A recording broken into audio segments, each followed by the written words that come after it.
Bay, guest natin. Ano ba yan? Sige, mga Bay, ang guest natin, actually, makakataong bahay natin this morning ay isang puppet maker in the person of Abay Rodel Salak. Great morning! Great morning po sa mga kataong bahay natin. Magandang umaga po. Oh, teka muna. Mabanggit ko lang ang backgrounder ni Abay Rodel, mga Abay.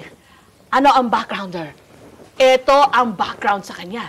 Alam niyo ba, mga Bay, na siya, actually, ginagawa niya ito for 3 years nung siya na lang. Pero noon ay dati sa isang company. Sa isang company, Okay. nag-start ako before janitor. Pero dahil siguro sa hilig ko rin sa puppet, Okay. pag wala na akong nililinis, nandun yung nakatingin ako sa kanila. Oo.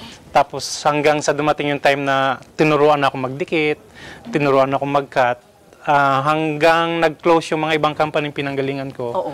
nagkaroon ako ng idea na itayo na siya as our own business. Talaga. At yun ay 3 years na. Oo. Teka muna. Alam mo, itong ganito, yun lang, anong tawag dito, yung pagsabay sa pagsasalita. Ikaw marunong ka rin ba? Marunong lang konti. Ventriloquist ba tawag doon? Ventriloquist yung mga gumagamit po ng ganito. Oo, yan, sige. Pero yung ganito, stage puppet kung tawagin nila. Ito yung may mga puppeteer na nakatago. So, like sila Kikumaching sa Batibot. So, nakatago sila. Ito, yung mga puppeteer niyan, yung mga nakatayo. Like sila Wanlu, sila Router. Sila yung mga known dito sa Pilipinas. Hindi ba mahirap? Hindi ba mahirap gumawa ng ganito? At saka,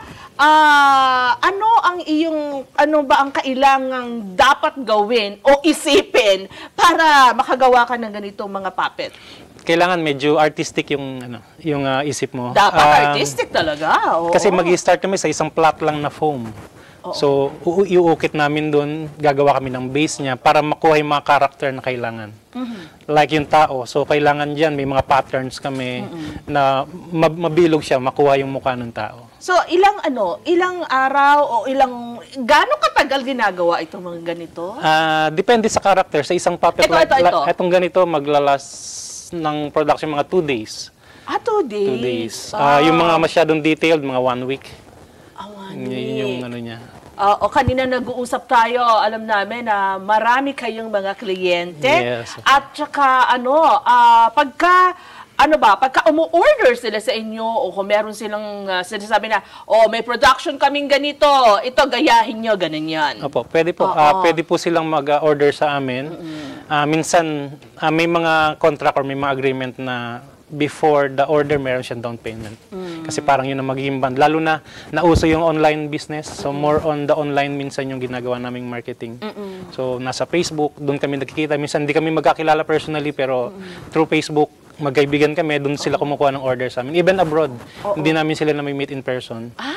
Doon lang sila mo-order. So, ang mga kliyente nyo hanggang sa ibang bansa na? Opo, hanggang Singapore, US, Middle East, iba-ibang lugar na po. Ganon sila kung magtiwala sa gawa ng mga Pilipino. Pilipino po. Marami pong gumagawa abroad. Pero iba, sabi ng mga naging client namin abroad, iba yung pulido, iba yung details ng mga gawang Pinoy. Bakit? Ano ba ang, aside from passion, mag-aabay na talagang gusto mo sa ganito, yung puppetry at saka dito sa paggawa talaga ng puppets, ano pa? Ano pa yung kinakailangan na taglayin ng isang tao para sabi nga maging maganda yung resulta ng pagkakagawa, maging quality? Unang-una yung, di ba, yung nasabi ko na yung passion, yung love. Tapos yung, kailangan alam mo na yung gagawin mo, meron siyang values na iiwan dun sa mga manonood. Especially sa mga bata. Tama. Merong magic, merong something sa mga puppets and mascot. Na once na sila yung sumayaw, sila yung nag-act sa harapan. Totoo. Meron silang message na ibibigay lalo na rin sa mga bata. Talagang yung attention ng mga bata sobrang nakafocus sa kanila. So yung mga good values pwede naming idaan sa mga puppets. At saka karaniwan sa mga children's show, hindi ba? Opo. Talagang ito ang very effective na medium na ginagamit talaga, no? Opo. Kasi alam niyo naman ng mga bata, ay, may mga pangapangalan, ganun. Hindi sa inyo nanggagaling yung mga pangalan ng... ito ba, may pangalan ba to? Ito, wala pa siyang pangalan. Wala pa siyang pangalan, no? Ito, alam niyo na kung saan to, di ba? Mga characters sa Oo, Disney. itong character na ito sa Beauty and, Beauty and the the Beast. Oo. Ayun, yung dalawang nakaupo ba yan? O ilan, sino sa...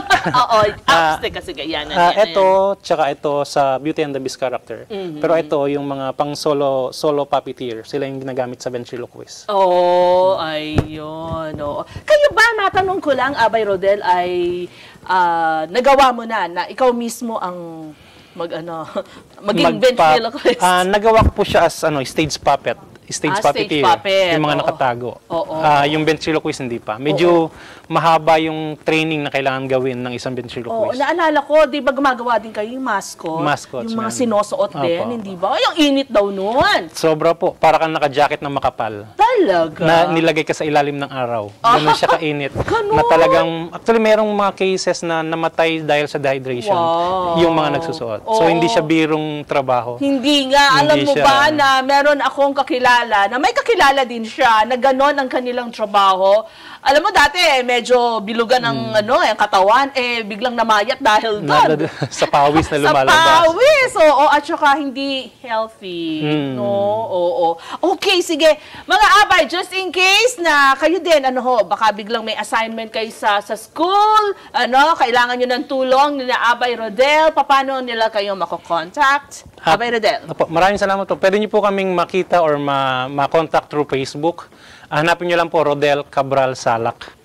So nandun po. Nandun na po lahat ng details namin, lahat ng address and contact numbers. And ayan na nga, yung contact numbers. Opo, ayun, may mga cellphone numbers po kami. Baka meron kayong gustong batiin. Abay Rodel, kasama niyo si Abay Sheena. At syempre, yung manager, yung anak mo. Opo, yung aking bunso, hi Cyro, yung wife ko si Sheila.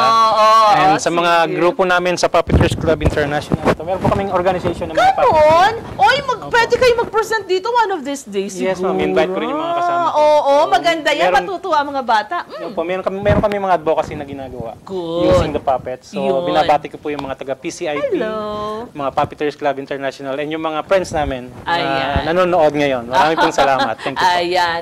Mga bay! Babalik agad ang Taong Bahay! Bye!